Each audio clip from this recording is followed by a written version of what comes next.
Buenas tardes a todos y a todas. Os doy la bienvenida al primer seminario de este simposio titulado Geometría en Evolución, Desafíos e Innovación en el Aprendizaje.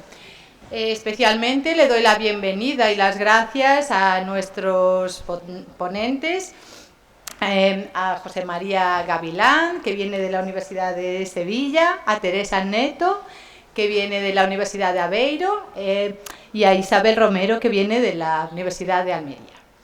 Bien, ya empezamos, bueno, como era de esperar, un poquito tarde, pero intentaremos ajustarnos al tiempo. El último seminario enfocado en la geometría dentro de la CEIEM se celebró en 2013.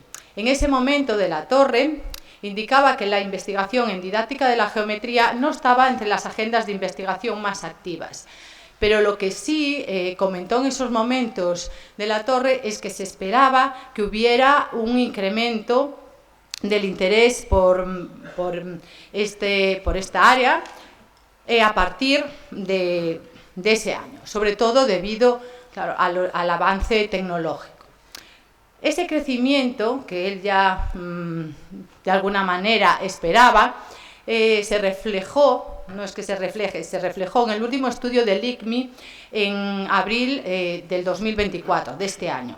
Y ahí se señalaba que la educación en geometría estaba en su periodo más emocionante y de más rápido crecimiento de los últimos 100 años. Bien, pues, bueno, pues teniendo en cuenta estas dos premisas, lo que hice fue echar un vistazo a ver qué había pasado con las aportaciones, cómo habían evolucionado las aportaciones de la geometría a la sociedad. Entonces ahí podéis ver en un gráfico las aportaciones hechas, ahora sí, desde el grupo de aprendizaje de la geometría y también desde las comunicaciones y los pósteres. Está claro que esta aportación se vería incrementada si tenemos en cuenta todos aquellos trabajos que no se presentaron en el grupo, ¿vale?, sino que se presentaron en otros grupos de investigación, en cualquiera, sobre todo, bueno, en el nuevo de tecnología, pero en todos, conocimiento del profesor, en todos los grupos de investigación de la sociedad hay trabajos que están, bueno, cuyo objetivo es la enseñanza y el aprendizaje de la geometría. Pero en este gráfico que muestro, simplemente los del grupo de aprendizaje de la geometría y comunicaciones y pósteres específicos. Bien, ahí ya se muestra desde el 2013, como bien decía de la Torre, que hay un incremento de aportaciones. Muchas de estas comunicaciones terminaron siendo artículos, publicaciones en revistas importantes. En el último PME celebrado en Alicante en el 2022, se hizo una recopilación, un estudio de el impacto en revistas de investigación de la enseñanza y el aprendizaje de la geometría. Y ahí se vio que precisamente a partir del 2016 tenía una relevancia importante para el área. Bien, la selección de temas para las ponencias que hoy vamos a escuchar todos se ha hecho pensando en que fueran novedosos o poco explorados para proporcionar una perspectiva fresca y desafiante. Sabemos que bueno, todo lo que tiene que ver con geometría y GeoGebra, la robótica, incluso la impresión 3D, está bueno, en casi todos los artículos de estos que os hablaba, publicados en estos últimos 15 años. Pero mi intención era buscar, como digo, algo que fuera más novedoso o poco explorado. Entonces, en este seminario lo que vamos a destacar es el potencial que emerge de la incorporación de modelos teóricos de otras áreas de conocimiento, de la combinación de diferentes teorías, que es algo novedoso. Normalmente solíamos presentar una investigación adaptándonos solo a un marco teórico. Y por último, también vamos a destacar el desafío actual de nuevos recursos tecnológicos, como bueno, va a ser la realidad virtual. Entonces, este seminario se conforma con 3 ponencias que pretende ser simplemente un ejemplo de la evolución y la innovación que se está llevando en este campo. Entonces, así, la primera ponencia que se va a presentar es la de José María Gavilán, que aborda el desafío de aplicar la teoría sociocultural de la cognición al aprendizaje de las matemáticas. Teresa Neto nos presenta un ejemplo práctico de cómo la combinación e integración de perspectivas teóricas diferentes puede promover el razonamiento espacial, e Isabel Romero nos destaca el potencial de la realidad virtual con un software específico, el Neotri, que es el que ellos llevan desarrollando desde hace unos años en su universidad. Entonces, mi presentación acaba aquí y dejo a los ponentes que nos cuenten lo que hacen.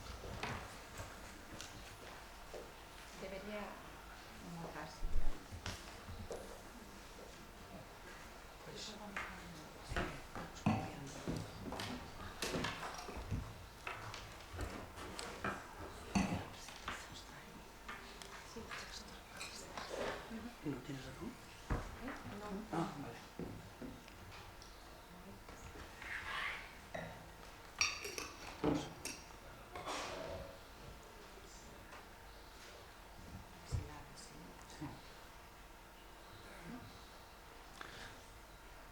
Bien, buenas tardes. Gracias, Teresa. Voy a empezar mi ponencia sobre la teoría de la cognición.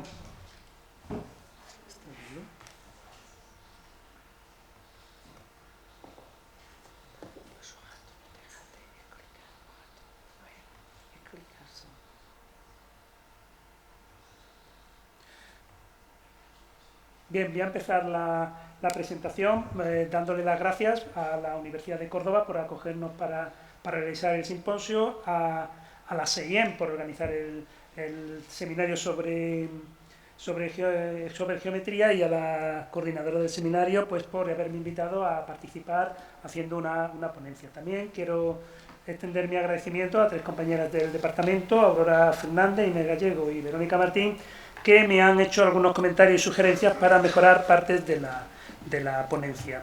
Por supuesto, todos los errores que hay son única y exclusivamente responsabilidad. Bien,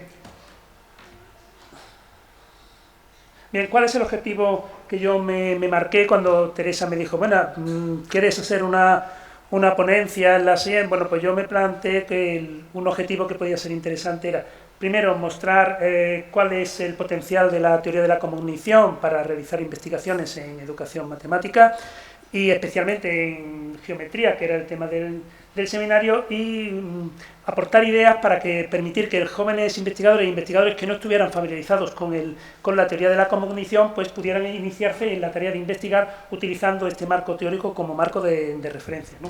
Y así es como organizé la ponencia, ¿no? Empiezo con una breve introducción donde marcaré algunas potencialidades, algunas ideas generales sobre la teoría de la cognición.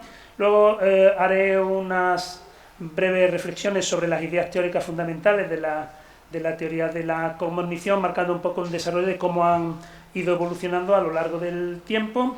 Mostraré a continuación algunas investigaciones que se han desarrollado en geometría, usando como marco teórico la teoría de la cognición, y terminaré pues con un apartado de mirando hacia adelante, donde planteo algunas líneas de investigación un poco en los límites de la investigación en geometría, y con un comentario sobre las limitaciones que la propia teoría y la ponencia pues tiene, que lo presento, ¿no? Bueno, empiezo con... Bien, bueno, la teoría de la cognición tiene una importante presencia en revistas, tanto en revistas de educación general como en revistas de educación matemática. Se han realizado varios números especiales sobre la teoría de la cognición.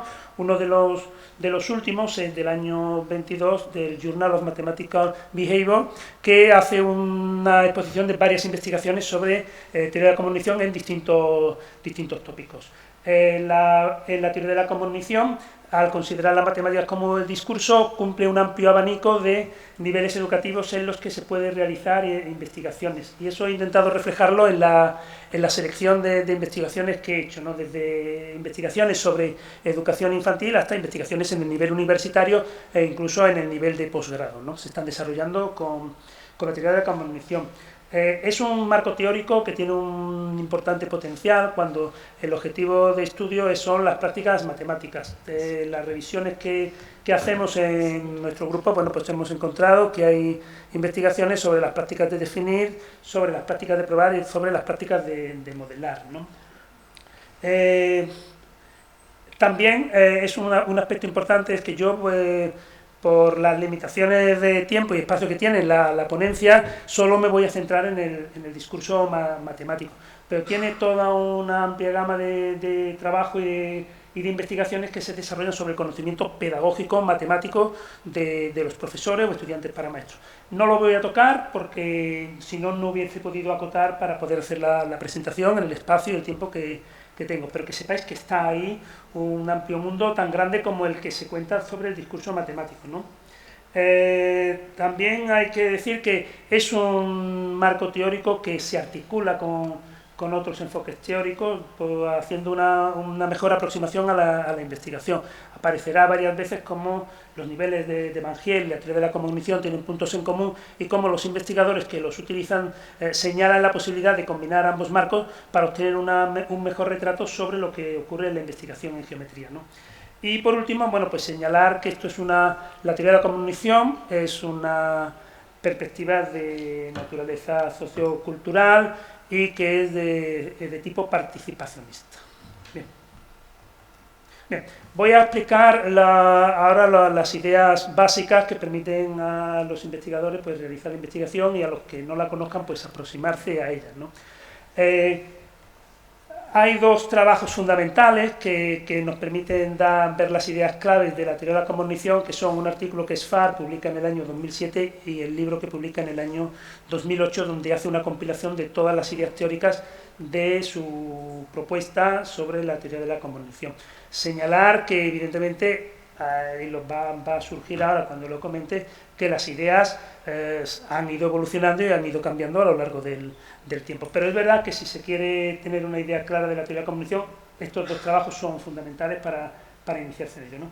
¿Cuál es la idea? Cognición es un término que acuña Anna Sfar para reflejar la idea que ella tiene sobre que el pensamiento es una forma de discurso, es una forma de comunicación. Es decir, para Sfar, la comunicación o el discurso no es una ventana al pensamiento que presupone la existencia de dos realidades, el pensamiento y el discurso para general, sino simplemente considera que el pensamiento es una forma de discurso. Pensar, lo he señalado ahí, es como la comunicación con uno mismo, ¿no?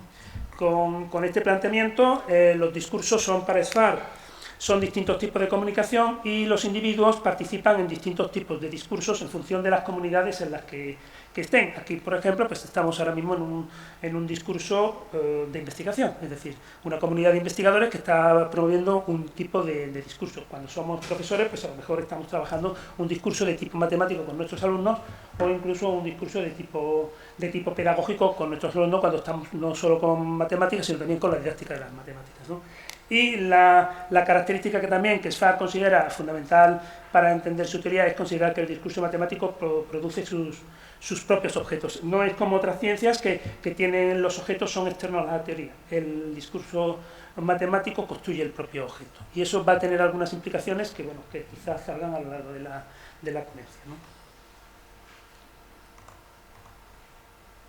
Bien, ¿cuáles son las características del discurso matemático, que es en el que me voy a enfocar? Bueno, pues las características del discurso matemático son cuatro, que son el uso de palabras matemáticas, las narrativas asumidas, las rutinas y el uso de mediadores visuales. Voy a describir estas 4 características fundamentales para caracterizar el discurso matemático, que también son herramientas que permiten caracterizar el discurso pedagógico matemático.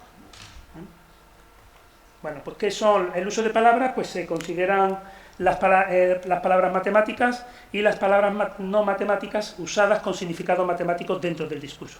Nosotros, en nuestros trabajos de investigación, pues nos hemos encontrado que utilizan nuestros participantes palabras matemáticas como ángulo prisma, pero también utilizan palabras coloquiales con un significado matemático, como utilizan el de ladeado para indicar que es un prisma oblicuo. Los mediadores visuales son los objetos visibles con los que los participantes identifican los objetos matemáticos de los que están hablando y sobre los que pueden operar, ¿no? Y ejemplos que propone SFAR, bueno, pues son los gráficos o las fórmulas. Ahí he puesto una imagen de los mediadores visuales que nosotros utilizamos en nuestras investigaciones con estudiantes para maestros o con estudiantes para profesores de secundaria que están en posgrado. Decir que SFAR rechaza explícitamente hablar de representaciones, porque señala que si hablamos de representación es admitir la existencia de 2 cosas distintas, el objeto y la representación del objeto. Y como he comentado antes, SFAR rechaza totalmente esa dualidad porque el discurso es el que crea los objetos, están en el propio discurso, no existen fuera del discurso. Bien, las narrativas. Pues la narrativa es la tercera característica que permite estudiar el discurso, que son expresiones habladas o escritas que describen los objetos, relaciones entre objetos o actividades con los objetos. Estas narrativas pueden ser asumidas por la comunidad en la que se está desarrollando el discurso y se llaman narrativas asumidas, o están ser sujetas a rechazo por dicha comunidad, ¿no?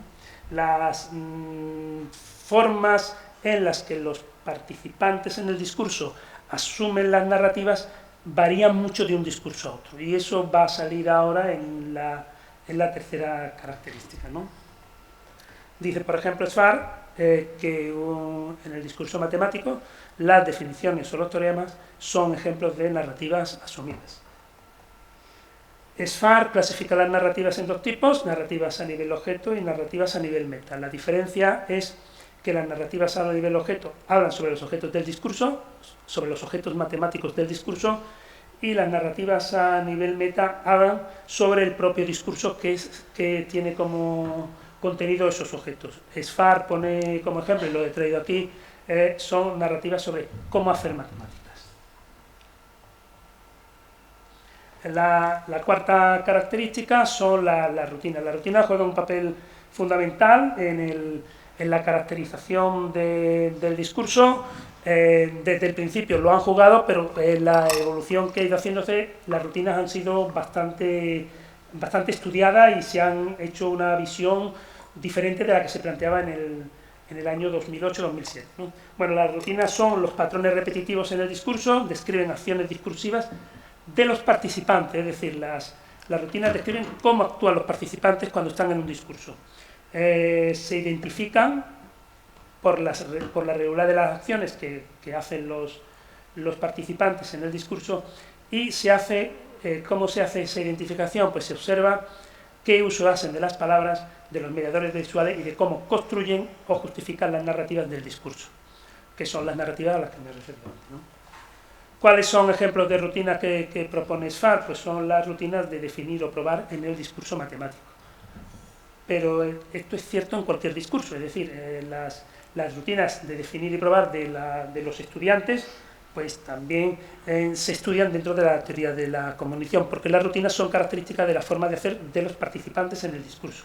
Lo que pasa es que SFAR pone el ejemplo del discurso de los matemáticos profesionales, ¿no? Y cuando se construye una narrativa, que son las afirmaciones de alguna manera que se hacen en el discurso, la rutina que la justifica como verdadera y la convierte en una narrativa puede ser muy diferente en las distintas comunidades en las que están practicando ese discurso. Enlazo con lo anterior. Las rutinas son las que permiten construir las narrativas y construyen esas narrativas, y además son las que permiten asumir o rechazar dichas narrativas, ¿no? 2 tipos de reglas se consideran. Están las reglas a nivel objeto, que son reglas sobre los objetos del discurso. SFAR utiliza además la palabra conducta, y por eso la he puesto entre comillas, hablan sobre cómo es la conducta de los objetos matemáticos de los que estamos hablando, ¿no? Y luego están las reglas metadiscursivas, metareglas, que se identifican cuando observamos la actividad de construcción y justificación de estas reglas a nivel objeto. Es decir, las reglas metadiscursivas nos hablan de las acciones que hacen los objetos para construir narrativas y para asumirlas o rechazarlas, ¿no? Aquí he puesto un ejemplo, dice, por ejemplo, cuando se dice que la suma de los ángulos de un cuadrado es 360 grados, eso sería una regla a nivel objeto, no habla del objeto triángulo y una propiedad que tiene, y las metareglas serían cómo se hace la prueba o cómo se hace la rutina para justificar esa narrativa como verdadera, ¿no? Para demostrar la afirmación anterior conviene dividir el cuadrilátero en dos triángulos a lo largo de su diagonal. Y eso serían las acciones que hacen los discursantes, ¿no? Como se puede ver, SFAR se está moviendo siempre en dos niveles, en un nivel de objetos, que son los objetos matemáticos sobre los que estamos hablando, y en un nivel de prácticas matemáticas, que son cómo se construyen o cómo se justifican o rechazan dichas narrativas. Por eso, antes al principio he comentado que es una teoría muy potente cuando lo que se quiere estudiar no son los propios objetos matemáticos, sino las prácticas matemáticas que se desarrollan sobre esos objetos matemáticos, ¿no? Bien, las rutinas son también definidas por SFAR como un conjunto de metareglas que describen una acción discursiva repetida, es decir, lo importante es que son acciones discursivas y además son repetidas, es decir, tienen cierta estabilidad en los participantes del discurso. Se considera en el año 2008 que los participantes deben de conocer dos cosas de las rutinas. Una es el cuándo y otra es el cómo de implementar la rutina. El cómo hace referencia a las acciones que desarrollan los participantes, es lo que es el procedimiento de la rutina, y el cuándo hace referencia a las condiciones que permiten aplicar dicho procedimiento para resolver una tarea. Cuándo tiene dos partes, una parte que es decidir que la tengo que aplicar y otra parte que es lo que se llama la iniciación, y una parte que es decidir cuándo he terminado la rutina, que es la clausura, ¿no? Bien. Algunas metareglas en el discurso son determinísticas y son las reglas que definen los algoritmos matemáticos. En otros casos, que son los que estamos nosotros estudiando e investigando, puede darse una gran habilidad, por ejemplo, en las metareglas de demostrar. Y esto está incluido en la referencia, este trabajo del año 22, pues explica justamente cómo se manejan estas dos ideas teóricas del cómo y el cuándo de una rutina cuando están desarrollando un discurso sobre la prueba. Es un trabajo muy reciente. Diferentes tipos de rutinas. SFAR considera que hay tres tipos de rutinas esencialmente, aunque una de ellas prácticamente han desaparecido. Son las rutinas de exploración, que son las que se utilizan cuando se tiene el objetivo de la rutina es producir una narrativa y o su justificación. Luego están los rituales, que señala SFAR que son secuencias de acciones discursivas cuyo objetivo principal es mantener un vínculo personal que puede manifestarse mediante las imitaciones de las acciones del otro. Ese otro puede ser el profesor que está trabajando con el alumno. En la manera de iniciarse en el discurso, en las rutinas, es imitar lo que hace el profesor. El objetivo final de aprendizaje son las rutinas de tipo exploratorio, pero es verdad que ese es el objetivo final, pero que hay que tener en cuenta que el principio del aprendizaje son empezar con rituales. Es decir, los rituales son importantes porque, como señala SFAR, son el inicio de la comprensión de las rutinas de tipo exploratorio. Por tanto, son necesarias. Luego hay un tipo de rutinas que aparecían en los primeros trabajos, que eran los DIT, que he traducido como actos, ¿no? Y estas son rutinas que, bueno, son más de tipo práctico y que actúan sobre los objetos. No reciben especial atención en la investigación utilizando la teoría cognitiva y ahora prácticamente no aparecen. Luego, cuando veamos cómo han evolucionado las ideas de rutina con los trabajos de Lavie en el 19, pues veremos que solamente considera rituales y exploraciones. Bien, ¿qué beneficios tiene la teoría de la cognición o qué beneficios hemos encontrado y que la propia SFAR expone? Pues que operativiza muy bien la idea de aprendizaje matemático. El aprendizaje matemático se considera en esta perspectiva como un cambio en el discurso, y eso lo vemos por cambios en cualquiera de las 4 características que se han señalado anteriormente. También aquí habla SFAR, distingue dos tipos de aprendizaje, vuelven a aparecer el nivel objeto y el nivel meta, donde a nivel objeto se caracteriza por una ampliación del propio discurso. Esto diríamos que es los alumnos que cada vez van aprendiendo más de los mismos objetos, es decir, primero saben mucho de los triángulos, luego saben mucho más de los triángulos, luego vuelven a saber mucho más de los triángulos, pero no cambian sus reglas de sustanciación o producción de narrativas. Y a nivel meta, que es el que se caracteriza por cambios en las metareglas del discurso, los estudiantes ya cambian las maneras en las que resuelven las tareas, ¿no? Ahí lo he puesto como lo señala SFAR, dice: el cambio del discurso conlleva resolver tareas que ya son conocidas de una forma diferente, ¿no? Y este cambio se puede, como he dicho antes, ¿cómo se identifica el cambio en el discurso? Se estudian las características y los cambios en los usos, o los cambios en las narrativas, o en los usos de los mediadores visuales, o los cambios de la rutina, pues son indicadores de aprendizaje matemático. Bien, la otra idea que creo que permite hacerse una aproximación a la teoría de la cognición es la idea de conflicto cognitivo, ¿no? El conflicto cognitivo son interesantes porque para SFAR en su teoría los conflictos cognitivos son la fuente de aprendizaje. Es decir, de alguna manera identificar conflictos cognitivos es identificar oportunidades de aprendizaje de los estudiantes, ¿no? Bueno, ahí lo he descrito como un conflicto cognitivo es una situación en la que la comunicación se ve dificultada por el hecho de que diferentes participantes del discurso actúan conforme a metareglas distintas, ¿no? O sea, están dos personas o un grupo de personas y cada uno utilizan distintas metareglas para construir o sustanciar o justificar narrativas, ¿no? Los conflictos cognitivos se ponen de manifiesto principalmente de dos formas: o bien se usa la misma palabra de manera diferente, o bien se tienen narrativas asumidas que aparentemente son contradictorias. Es decir, primero se señala que es un conflicto cognitivo y luego vemos cómo se hace operativa. Entonces lo que se busca cuando se hace investigación es buscar dentro del discurso la misma palabra usada de dos formas distintas, o bien llegar a narrativas asumidas que son claramente contradictorias. Cuando eso ocurre, eso no es negativo, eso justamente es generar una oportunidad de aprendizaje para cambiar el discurso y que se produzca el aprendizaje, ¿no?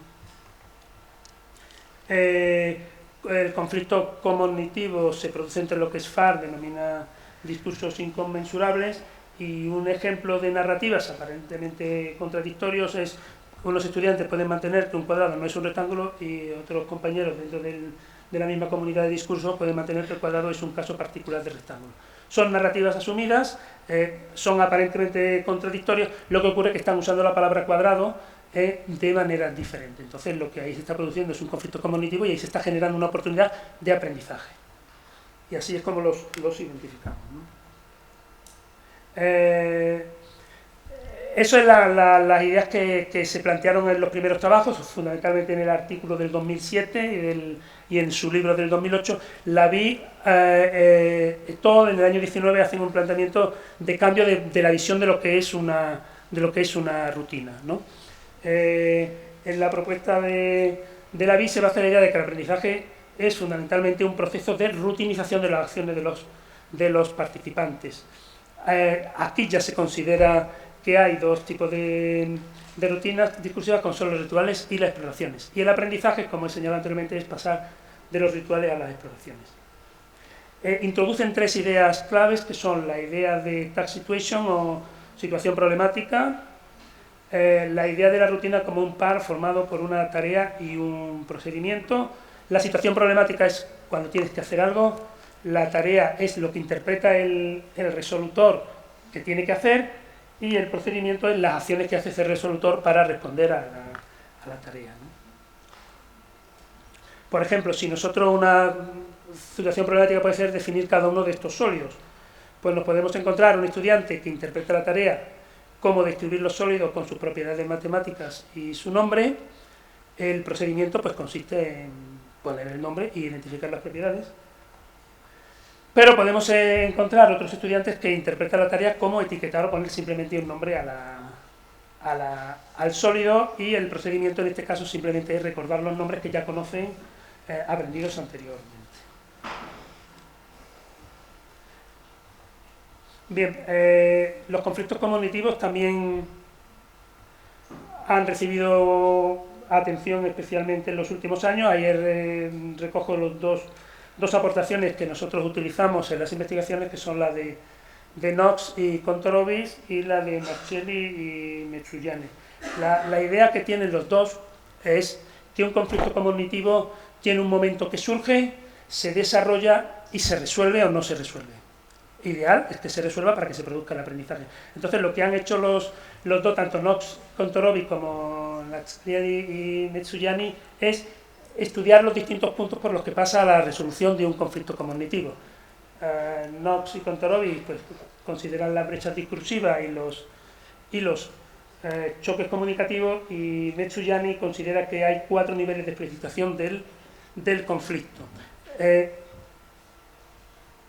Este es el único artículo, el de Marcelli y Metsuyane, es el único artículo que es no del discurso matemático, sino del discurso pedagógico matemático. Pero lo he colocado aquí centrándome solo porque nosotros justamente hace un mes o 2 meses hemos publicado un artículo en el que hemos hecho una adaptación, una extrapolación de los conflictos, de los estados de los conflictos de Marcelli y Metsuyane al discurso pedagógico, lo hemos trasladado al discurso matemático. Luego, por tanto, los dos son válidos para el estudio de los conflictos cognitivos del discurso matemático.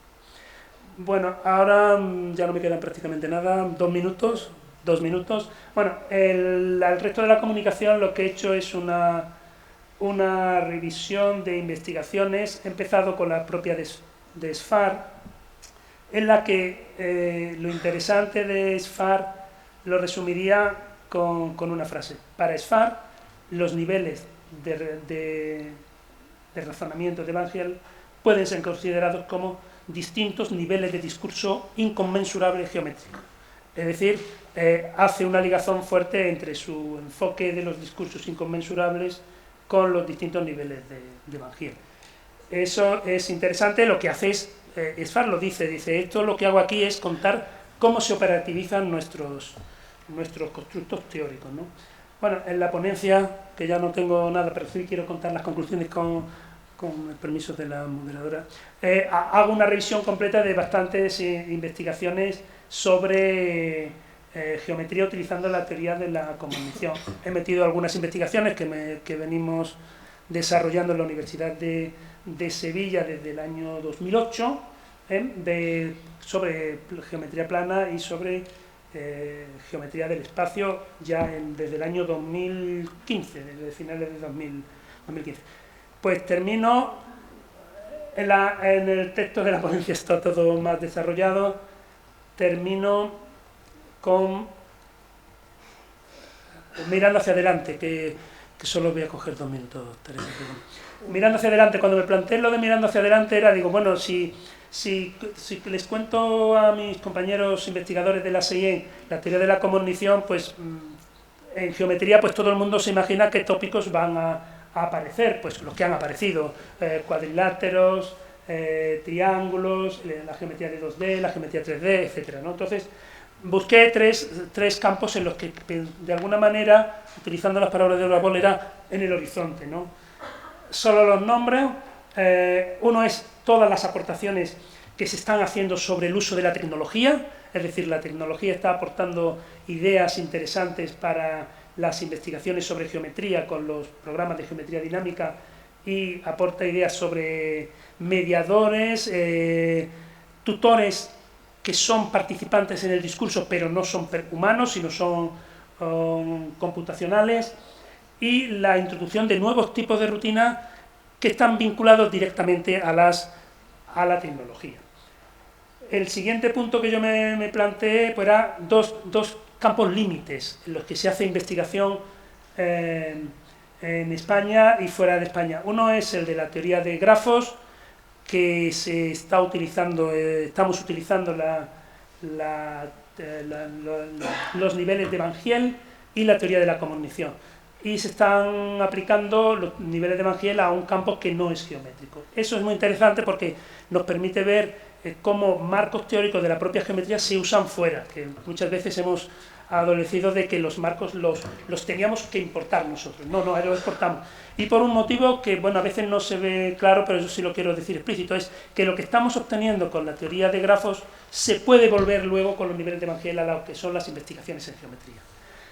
Señalar que la teoría de grafos lo estamos haciendo un grupo en Sevilla con compañeros de la Universidad de Almería y también lo están trabajando compañeros de la Universidad de Zaragoza con trabajos sobre los niveles de Van Giel, teoría de grafos y la práctica de probar. Nosotros, por ejemplo, pues lo hacemos con la práctica de cine. Y la topología, pues me parecía que era un campo pues suficientemente extraño en las investigaciones. No hay muchas investigaciones, por lo menos no las he localizado, sobre topología, y me parecía que era un campo interesante en el que la teoría de la cognición podía tocar la topología. Podemos discutir si la topología, la teoría de grafos es geometría o no, pero bueno, eso ya lo dejo fuera. Y muchas gracias por pasarme completamente. Bueno, pues muchas gracias por vuestra atención.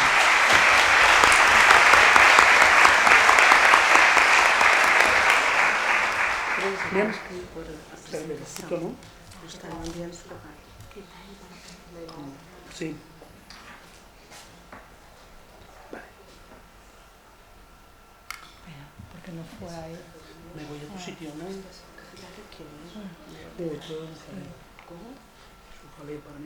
Sí, porque no está. Espera. Tenía que haber cogido. A ver. Yo tenía un botón con un déficit. Pues a lo mejor lo prefería. Sí. Olha, depois é só carregar aqui, não é? Aqui. É andar para aqui. Aquí. Sí, bueno, aquí o en este. Aqui. Isto já está ligado. Isto não está ligado, pois não? Está ligado? Está ligado. ¿Quieres el Sim. agua? ¿Esta copa es tuya? Não, está bom. Ora, boa tarde a todos e a todas. Começo por agradecer à Sociedade Espanhola de Investigação em Educação Matemática o convite para participar neste seminário. Em especial agradeço à direção da Sociedade, à colega Núria e à Comissão Local pela hospitalidade e simpatia com que me têm acolhido e interagido comigo. Antes de passar à apresentação, vou só fazer duas notas muito breves. Quando me foi feito o desafio para participar no seminário, eu pensei, por que não aproveitar a oportunidade para partilhar práticas de investigação que também me dão segurança, mas às vezes também provocam dúvidas. E qual o espaço melhor para ter reação de colegas que também investigam na área e se calhar com uma profundidade maior do que eu. Portanto, é com humildade que vos venho apresentar alguns exemplos de práticas que estão em curso, neste caso, na Universidade de Aveiro. Uma segunda nota é as práticas que hoje vou partilhar convosco fazem parte de um trabalho mais amplo de doutoramento e que também faz parte deste trabalho a professora Ana Breda, que é uma geómetra da Universidade de Aveiro, do Departamento de Matemática, e um professor de matemática angolano, o Abel de Encarnação.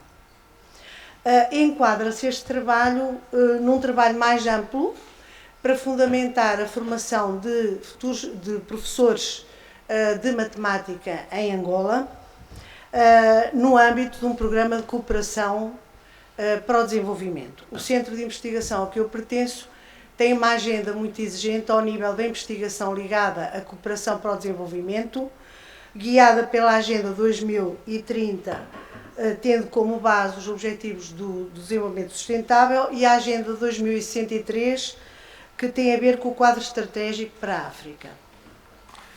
Bom, então, a introdução, vamos começar por o objetivo deste trabalho? O objetivo foi ilustrar como a combinação e a integração de, neste caso, duas perspectivas teóricas e no âmbito do raciocínio geométrico podem promover a caracterização do raciocínio de futuros professores de matemática. Formulei uma questão de investigação, de que forma a integração de dois quadros teóricos, o enfoque ontosemiótico e a perspectiva teórica do desenvolvimento do raciocínio geométrico, que tem sido desenvolvido pela Gil Adler e colaboradores, apoiou a análise de práticas de raciocínio, neste caso visual-espacial, futuros professores. Estas duas perspectivas teóricas tenho só aqui alguns referentes, que depois os presentes poderão consultar o texto, que já está online, mas começando pela perspectiva teórica do desenvolvimento do raciocínio geométrico, da Gil Adler, a autora, a investigadora e colaboradores valorizam a identificação de trajetórias para o desenvolvimento do raciocínio geométrico, onde a diferenciação progressiva é caracterizada e apoiada através de tarefas adequadas.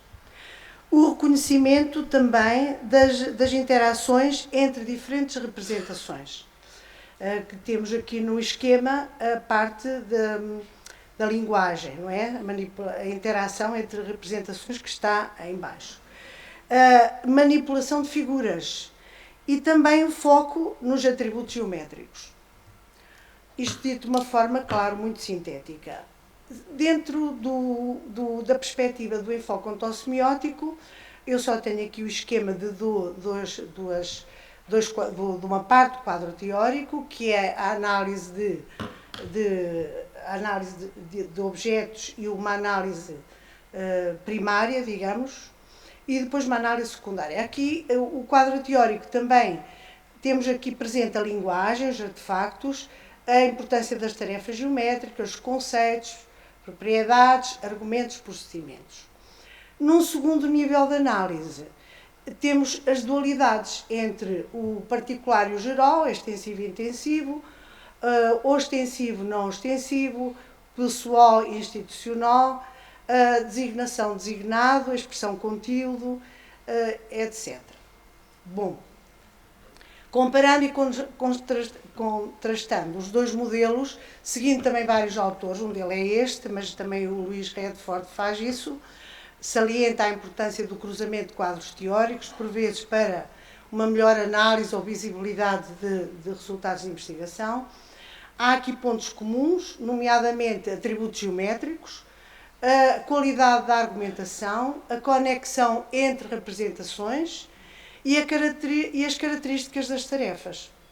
Mas neste modelo, no modelo da Adler, do desenvolvimento do raciocínio geométrico, ela não identifica de forma explícita, não podemos dizer que não identifica, mas não identifica de forma explícita elementos para um segundo nível de análise, que são as tais dualidades que eu acabei de apresentar do modelo do enfoque ontosemiótico.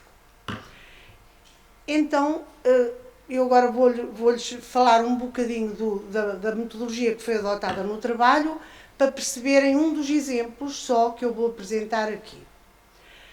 A metodologia aplicou-se um questionário no ano letivo de 2021 e 2022, adaptado da Teresa Fernandes, que avalia as habilidades de visualização e raciocínio espacial de futuros professores. Os participantes foram 200 estudantes, futuros professores angolanos, dos Institutos Superiores de Educação em Angola, que são chamados os GISEDs, denominados dos GISEDs. Estes GISEDs foram vários, onde foram passados os questionários, nem todos aderiram. O questionário foi passado online e não podiam passar para a questão seguinte sem justificar, argumentar a escolha na questão anterior.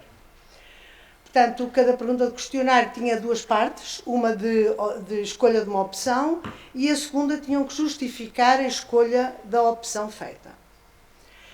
Os resultados, quando começámos a analisar,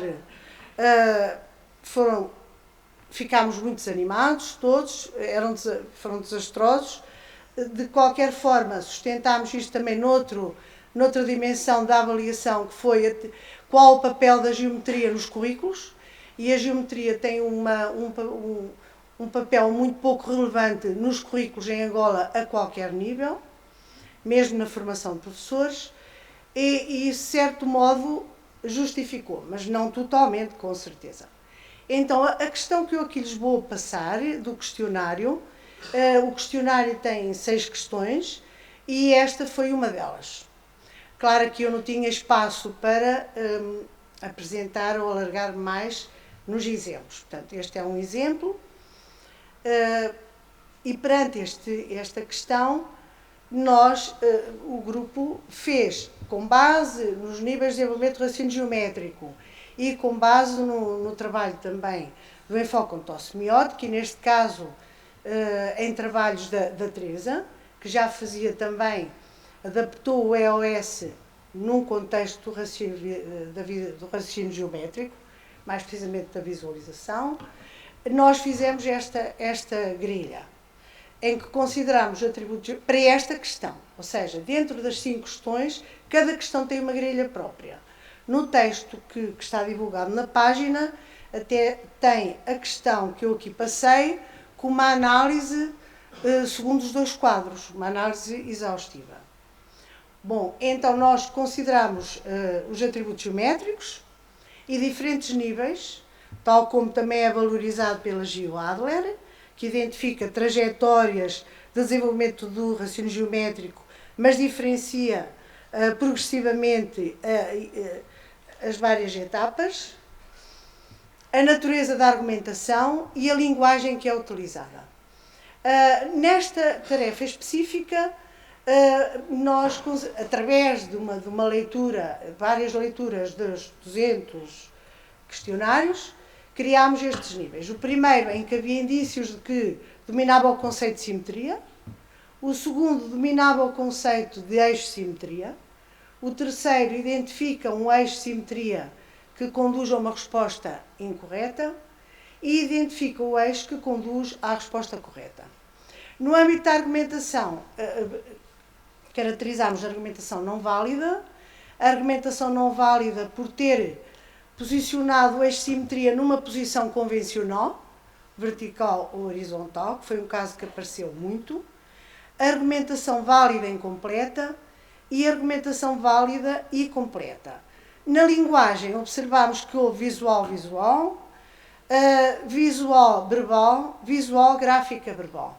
A visual-gráfica-verbal apareceu em alguns exemplos que vamos ver de justificação, em que visualizaram figura e há indícios de que fizeram um desenho, um esboço à parte, um gráfico, para depois fazerem a justificação. Bom, aqui temos exemplos de algumas respostas e nos exemplos das respostas, tal como eu disse há pouco, quando nós fizemos a análise desta questão, fizemos a sua leitura à luz do EOS e fizemos a leitura à luz do DRG.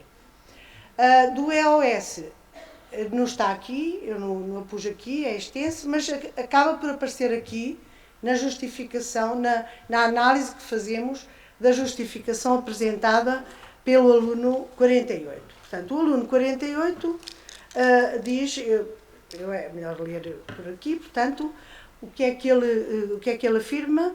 Que pintou o segundo quadrado da penúltima linha e o primeiro da última linha. Portanto, o estudante selecionou, não está aqui, mas ele selecionou a questão D, a resposta... Atualizar mais tarde. Não dá. Ai, não é das... Espera. Sí, hay que recordar más tarde. No, pero con el dedo no. Ai, aqui não dá. Ok. Portanto, ele deu a resposta à linha correta, que era a linha D, mas a justificação que ele apresenta, que está aqui, revela que domina o conceito de eixo-simetria, mas apresenta uma argumentação válida e incompleta, referindo que faz o sombreamento de 2 quadradinhos em falta, não refere a simetria em relação ao eixo diagonal, esquerda-direita, considerando que se pede um número menor de quadrados a serem sombreados. Observa uma transposição visual, gráfica e verbal, pois refere que pintou, numa malha quadrangular, os quadrados em falta para dar resposta ao solicitado. Apesar da argumentação envolver uma resposta não extensiva, considerando que o questionário foi preenchido online, portanto nós não tínhamos as produções deles físicas, o estudante refere que recorreu à pintura de quadradinhos, deduzindo que fez uma réplica da figura. Pronto. Bom, evidentemente que o que é que o quadro nos dá? Dá-nos a categorização a nossa leitura da categorização da resposta do aluno, e foi assim que nós fizemos várias. Portanto, aqui está outra, e aqui já temos aqui uma parte da análise que entra o EOS. Portanto, aqui o enfoque ontosemiótico entra, porque há aqui, de facto, o estudante diz: uma figura tem esta simetria quando tem pelo menos uma linha que divide a figura em par. Bom, o respondente, apesar de ter escolhido a opção correta, apresenta uma argumentação que não justifica a resposta. Não identifica nenhum atributo geométrico relevante, porém há indícios de que domina o conceito de simetria, e à luz da dualidade pessoal e institucional, destaca-se a concepção do estudante do que é o conceito de simetria axial, associando a uma linha que divide a figura em par. Não há indícios de que tenha recorrido à construção da figura e fez uma transposição visual para verbal. Pronto. No texto que os colegas têm online tem mais exemplos, mas aqui vamos ver aqui também no exemplo 145, precisamos apenas sombrear 2 quadradinhos, isto é, os da lateral esquerda. Portanto, a análise do argumento, utilizando as dualidades contextuais, permite inferir que o aluno possui a noção de eixo-simetria e que, portanto, acaba por, no caso particular, portanto, no caso, particularizou neste caso. Bom, no exemplo 59, só para chamar a atenção onde entra o enfoque ontosemiótico, o aluno, o estudante diz: para achar o eixo-simetria de uma figura é necessário que as figuras estejam em lados opostos.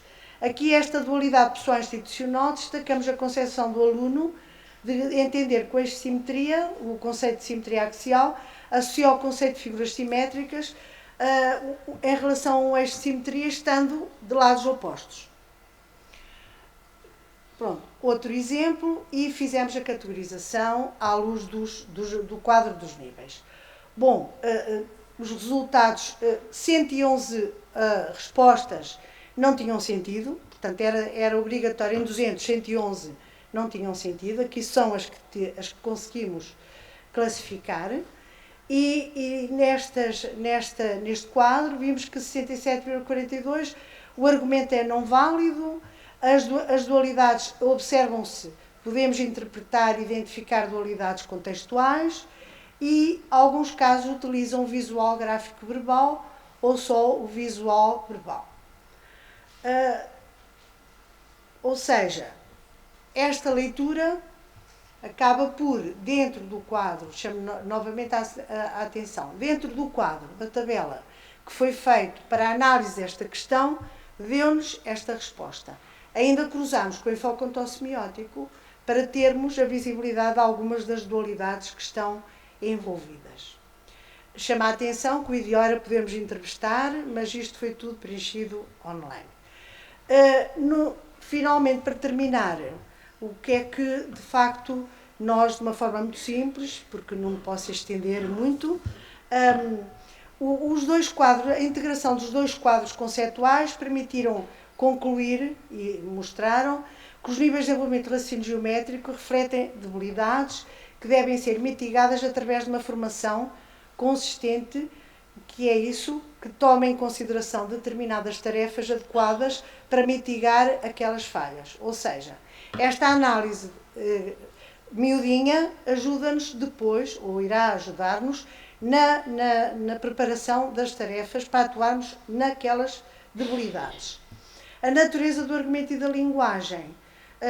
Há, de facto, também aqui grandes fragilidades a nível da argumentação, do domínio de atributos geométricos, como vimos. Agora, a análise dos objetos geométricos e das dualidades. apontaram-nos o quê? Que de facto o raciocínio é muito mais perceptivo do que o raciocínio de natureza dedutiva. Portanto, eu fico por aqui, já estou quase a exceder o meu tempo, algumas referências, e obrigada pela vossa atenção.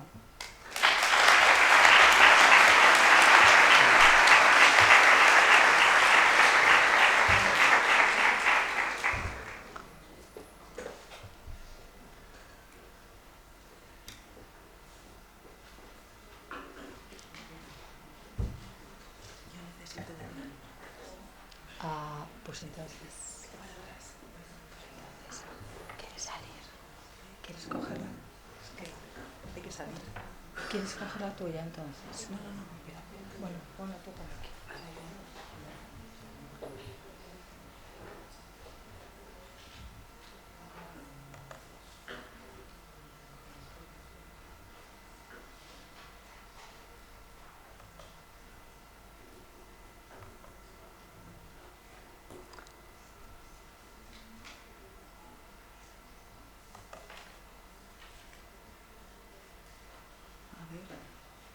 Espera. Está por ahí Nati, perdón. Mientras voy a aprovechar, es que la quiero con las notas. Voy a aprovechar para cogerla acá.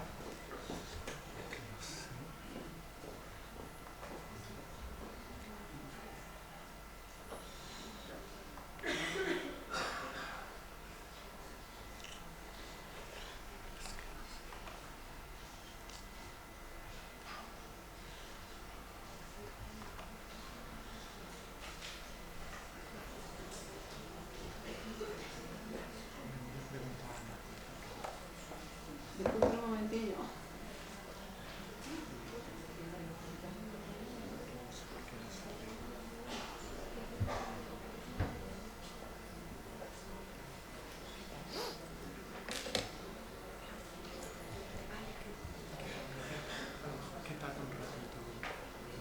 Ay, que tardaba en cargar. La teníamos cargada y la hemos minimizado. No sé si estará por ahí. No, pero la quitas. Que se ve en la pantalla. Sí, pero si la quitas, en el escritorio lo tienes todas. Estamos en el escritorio. Pues vamos a ver si en el escritorio. Pero igual esto no tiene para poner. ¿Para qué lo pillamos ahora? Si no mete el pendrive. Sí, puedo meter el pendrive si acaso. Para ver si proyecta o no.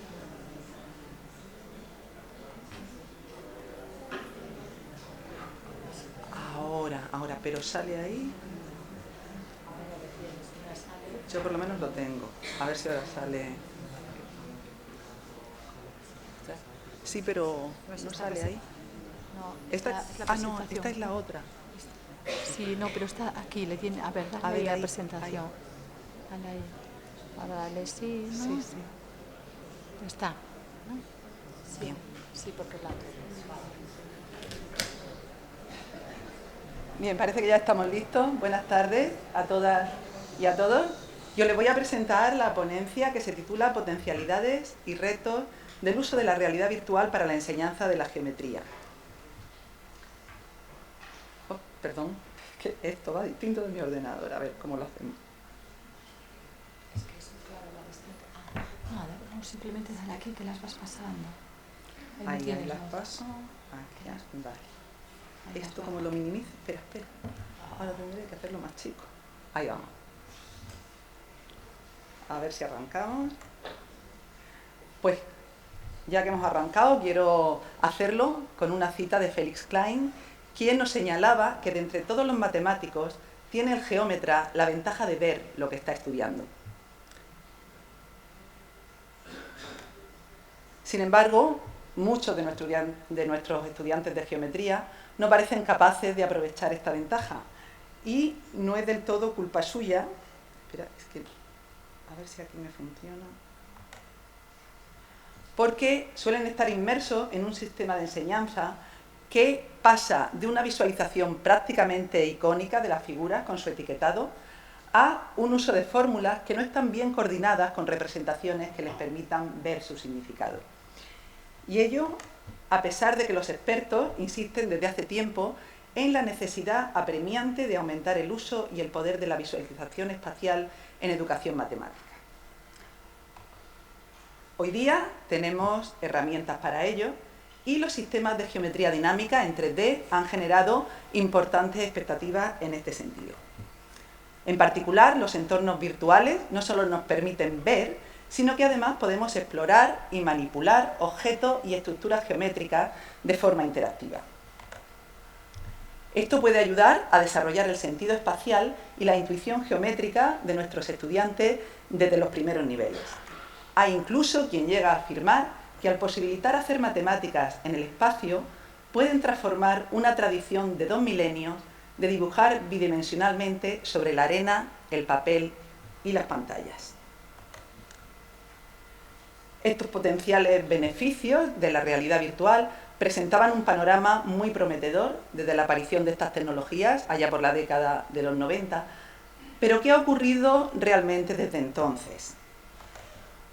¿Qué dicen las evidencias aportadas por los estudios empíricos? ¿Y cómo puede la investigación guiar la aplicación exitosa de la realidad virtual a la enseñanza de la geometría? Pues en esta presentación trataré de responder a esta pregunta y para ello la dividiré en 2 partes.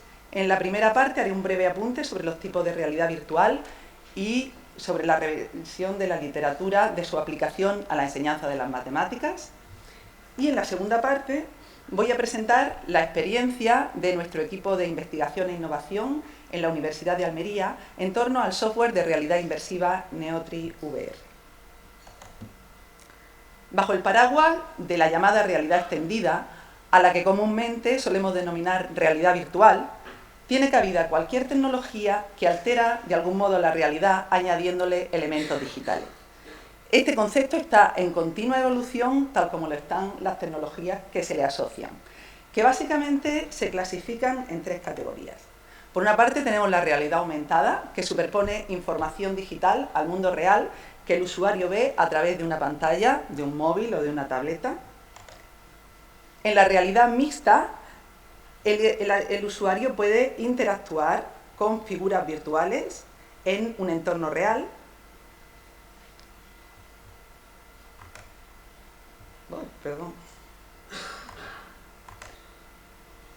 Y la realidad virtual, propiamente dicha, sumerge al usuario en un entorno 360 en primera persona y lo aísla por completo del mundo real. Bueno, pues después de esta breve nota voy a hacer también una breve revisión de la literatura sobre su inclusión, la inclusión de estas tecnologías en el aprendizaje de las matemáticas y de la geometría. Los primeros trabajos aparecen, como he dicho, en la década de los 90 y desde entonces pues, han ido aumentando, sobre todo a partir de 2018, de manera que en 2020 y en 2021 aparecen las primeras revisiones sistemáticas sobre el uso de realidad aumentada en educación matemática. De especial interés es la revisión de Cevic-Bas y otros, en 2023, sobre el uso de la realidad aumentada y virtual en el aprendizaje de las matemáticas, en artículos publicados en revistas indexadas en Web of Science y en Scopus. En los estudios revisados, la mayoría de ellos están ubicados en niveles de primaria y secundaria, están centradas en geometría, el 53% de los trabajos analizados, después el álgebra y a continuación una mezcla de dominios, y se detecta que las tecnologías de realidad aumentada se utilizan con mucha más frecuencia que las de realidad virtual en contextos educativos. Todos los estudios analizados aportan pruebas relativas a los efectos favorables de las tecnologías de realidad aumentada y virtual en el aprendizaje. Los beneficios socioemocionales son los más frecuentes y así se constata un aumento del interés, la motivación y la curiosidad por las matemáticas en el alumnado. Estas tecnologías promueven experiencias de aprendizaje interactivas y dinámicas que fomentan la interacción social entre ellos, así como la independencia, la autonomía y la confianza en las propias habilidades de hacer matemáticas. Paralelamente, hay una mejora de la visualización y las habilidades espaciales, esto parece que está bastante claro. Sin embargo, se detectan dificultades para comprender conceptos matemáticos visualmente. Y también hay una falta de estudios sobre la efectividad de la realidad virtual para mejorar la competencia matemática del alumnado y sus habilidades para resolver problemas. Es decir, que el impacto del desarrollo de esta tecnología en la comprensión y en la competencia geométrica del alumnado es todavía un terreno abierto. Además, hay estudios que no tienen diferencias significativas o resultados concluyentes sobre el uso de la realidad virtual. Y por otra parte, hay estudios en donde tanto los sujetos de investigación como los investigadores, y es el caso también de algunos nuestros, detectan mejoras en el aprendizaje que no se ven reflejadas a través de los instrumentos de recogida de datos. Y esto nos lleva directamente a plantear la cuestión metodológica, porque se observa una prevalencia de métodos de investigación cuantitativos con tamaños de muestras pequeños, con los problemas que eso implica. De modo que se aconseja la realización de estudios a gran escala, pero eso no parece todavía muy viable a día de hoy, y de estudios cualitativos que nos permitan ver en profundidad el impacto que tienen estas tecnologías en el aprendizaje. También se recomienda que los estudios sean de tecnología aplicada de forma regular a la enseñanza real, porque a veces, la mayoría de las veces, son estudios experimentales y tienen carácter, por así decirlo, puntual. Y muy importante, se recomienda, se insta a que los estudios empíricos reconozcan los enfoques teóricos y las teorías del aprendizaje para el diseño y para la evaluación de las experiencias.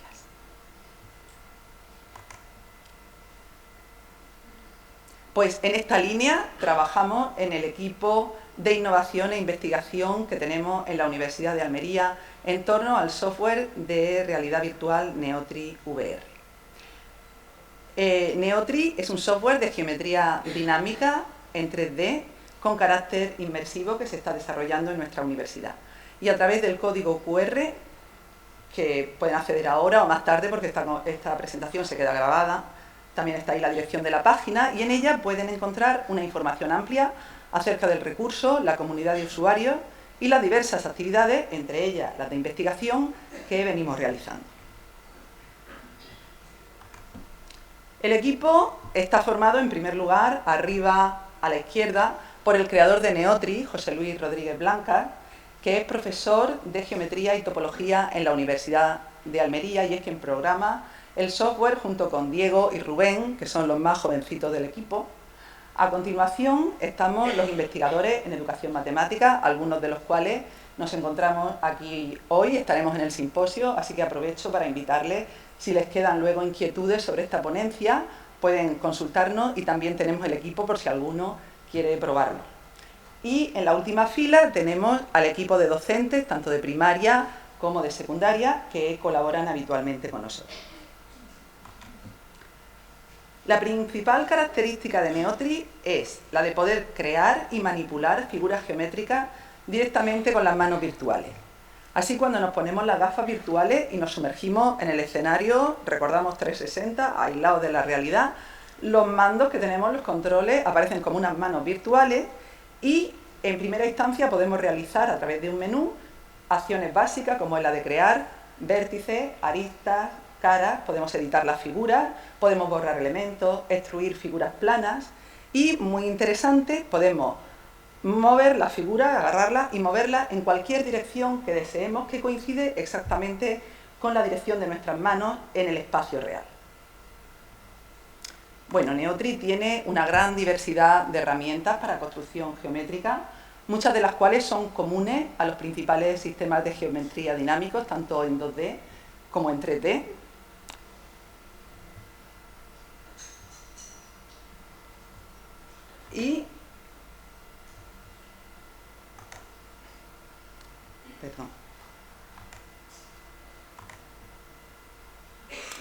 Por ejemplo, tenemos formas que dependen de parámetros que pueden ser modificados a través de un menú, pero como se pretende un uso muy intuitivo también en los primeros niveles, algunas formas como las semotecias se pueden hacer de forma paramétrica, pero se pueden hacer agarrando una figura con las dos manos y haciéndola más pequeña o haciéndola más grande. Uno se puede meter dentro de la figura, la puede explorar desde el interior, por ejemplo, pintando elementos o utilizando herramientas como los instrumentos de medida para analizar sus partes.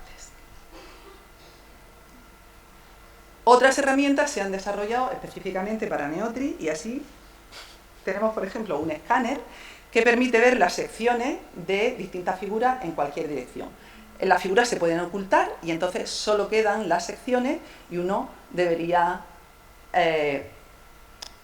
averiguar de qué figura se trata.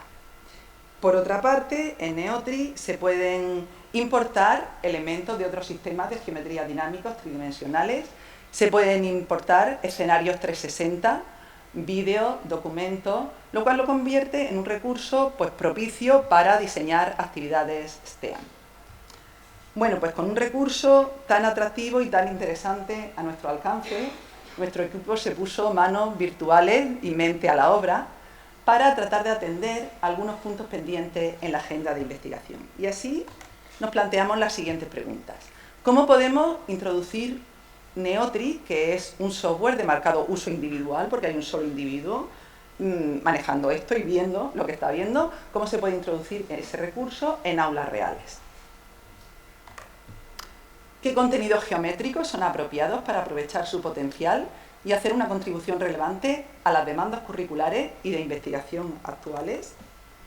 ¿Cómo diseñar tareas que propicien una actividad cognitiva apropiada para el alumnado en el nivel en que estén? ¿Qué marcos teóricos pueden informar el diseño de las actividades y la evaluación de su implementación? ¿Qué resultados se consiguen? Y también, ¿qué aportaciones podemos realizar desde la práctica educativa para la mejora del software?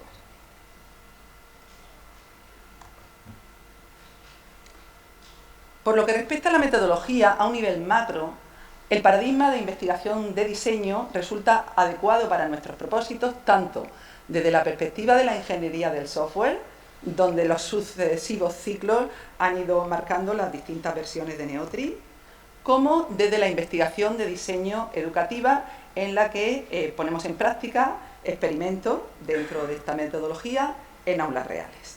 De manera, y esto es muy importante, que tenemos una colaboración estrecha entre desarrolladores del software, investigadores universitarios y centros de enseñanza. Y así se pueden ir explorando una variedad de diseños, tanto en herramientas, como en actividades, como en dinámicas de aula, que van en ciclos sucesivos refinando una y otra de forma coordinada.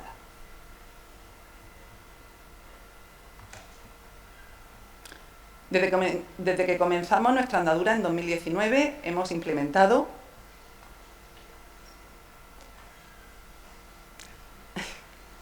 ya, yo creía que tenía media hora, pero No, a ver, es que no sé dónde está Nati, porque como empezamos más tarde, no sé Pues si ya podemos no sé. coger un poquito. Bueno, tú sigue, podemos coger un poquito. estoy como un poco... Bueno, no sé de dónde corto. Bueno, yo si queréis.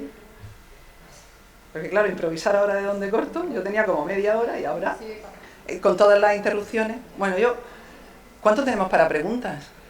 ¿Para preguntas cuánto había reservado? 10 minutos, pero tú sigue. Bueno, pues yo no sé. La ponencia está ahí y yo sigo hasta donde pueda. Y ya, cuando eso me corta, no me cortáis. Vale, pues bueno, hemos realizado 9 experimentos de enseñanza que ya hemos publicado, 3 en primaria, 3 en secundaria, 3 en universidad, y también aprovechamos pues ferias de ciencia, talleres, etcétera, para hacer diseños pilotos de cosas novedosas que luego podemos madurar para llevarlas a las aulas. En cuanto a los contenidos, solemos tratar tópicos asociados con dificultades relativas a la tridimensionalidad, como son los poliedros, los volúmenes y superficies, el álgebra lineal y un contenido que no es habitual en nuestro sistema educativo en este país, pero que tiene mucha potencialidad porque desarrolla transversalmente competencias geométricas, algebraicas y de pensamiento computacional, además de ser fascinante, como son los fractales. Bueno, el marco teórico del espacio de trabajo matemático, no sé, creo que me lo voy a saltar, porque con el tiempo que tenemos vamos a pasar un poco a los resultados. Vale, los resultados los voy a hacer, en primer lugar, en el plano de la comunicación. En el plano de la comunicación es el que trabajamos. Cuando Una sola persona en la clase tiene acceso al recurso, puede ser el profesor o muchas veces un alumno que realiza tareas sencillas como sobrevolar los objetos para mostrar distintos puntos de vista, pintar elementos, agarrarlos y mostrarlos a los demás por la perspectiva que más le conviene, mientras que el profesor orquesta el discurso. En esta orquestación del discurso, pues muchas de nuestras actividades se basan en la teoría de Wiener, con la que muchos o todos de nosotros estamos familiarizados en nuestras clases a base de ejemplos prototípicos, no prototípicos y contraejemplos. La ventaja de Neotri, pues que podemos hacer los ejemplos no prototípicos y los contraejemplos a nuestra medida, a medida del discurso que queremos ir hilando y que vemos que nuestros alumnos nos van demandando. Y además, los recursos materiales son pequeños, es difícil orquestar con ellos un discurso en toda el aula, mientras que con Neotri, proyectándolo a través de pantalla, pues lo podemos hacer. ¿Cómo recogemos los datos? A través de cuestionarios en plataformas interactivas y también grabando las discusiones. Vale. Uy, perdón. Bueno. Porque estoy con la derecha. ¿Qué resultados tenemos en el plano de comunicación? El desarrollo de habilidades comunicativas de forma natural y no memorística. Esto es como aprender un lenguaje porque ellos se quieren expresar. ¿Y cómo se quieren expresar? Pues lo hacen con vocabulario más formal, más informal, agarrándose, tocándose, cogiéndose. Y ahí el profesor aprovecha para ir limando y para ir enseñando. Con ello pasan de una visualización icónica de la figura a considerarlas como objetos matemáticos cuyas partes pueden ser deconstruidas y sus elementos esenciales discriminados para hacer caracterizaciones verbales, definiciones y clasificaciones, en este caso de los cuerpos geométricos. Además, los futuros docentes practican la teoría que predicamos, en este caso la de Wiener, y reconocen la potencialidad de los recursos tecnológicos para enseñar de esa manera a sus alumnos. Y así tenemos pues trabajos de fin de estudio con esta metodología.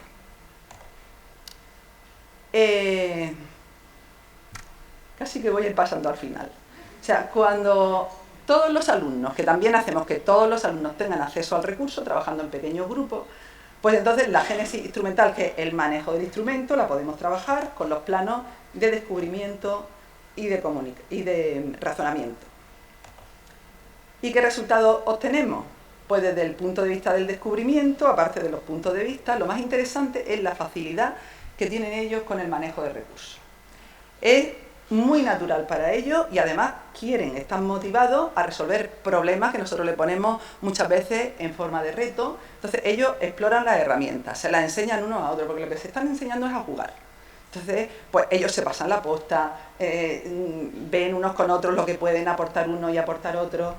Y además, otra cosa que hacen es que están muy interesados en cómo se maneja esto, de manera que cuando hay interrupciones, cuando hay problemas técnicos, muchos se fijan y luego son ellos los que autónomamente también la génesis instrumental les resulta muy natural.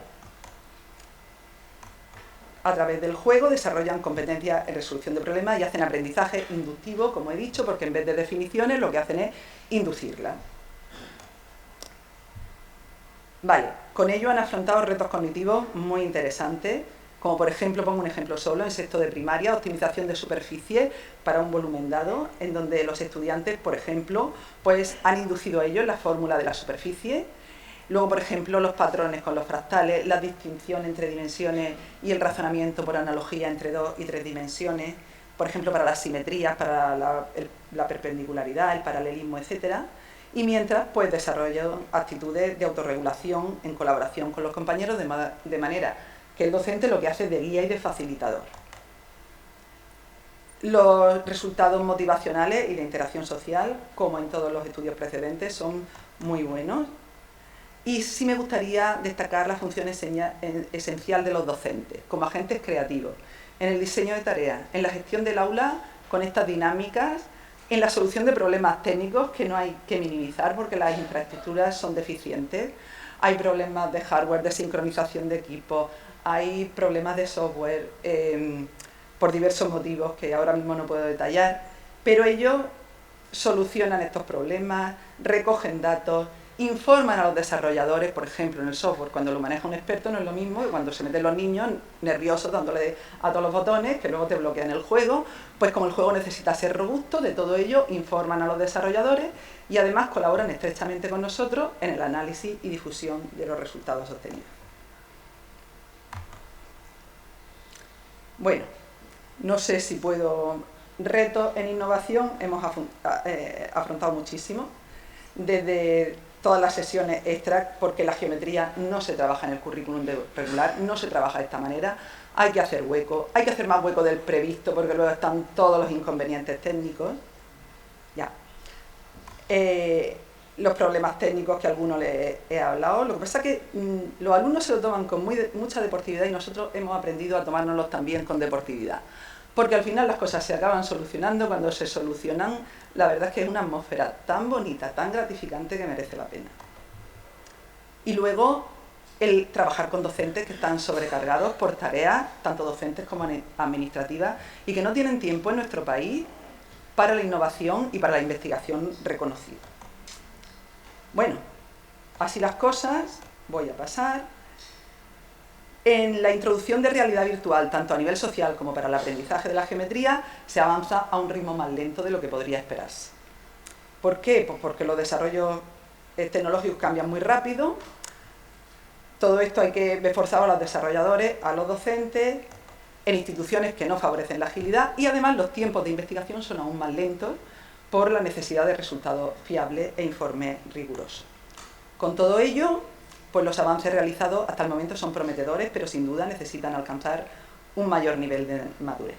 Nuestro equipo trabaja en esa dirección y voy a pasar a la conclusión, y es que este trabajo no es una tarea fácil para un equipo pequeño como el nuestro, pero pensamos que además de un reto apasionante es una responsabilidad para las generaciones futuras. Nuestros alumnos hoy día no solo pueden ver lo que están estudiando, como señalaba Klein, también lo pueden tocar y pueden interactuar con sus objetos de estudio. Y así hacemos nuestras las palabras de Kaufmann, que es uno de los pioneros en el uso de realidad virtual en enseñanza de la geometría, que afirma que aunque haya obstáculos que impiden el uso de la realidad virtual en la enseñanza de las matemáticas hoy en día, esta tecnología ejerce una fascinación en los estudiantes que no debe ignorarse. Sería una pena no aprovechar su potencial para formar nuevas generaciones de estudiantes con competencias matemáticas. Y yo añadiría que con gusto y con aprecio por nuestra disciplina. Y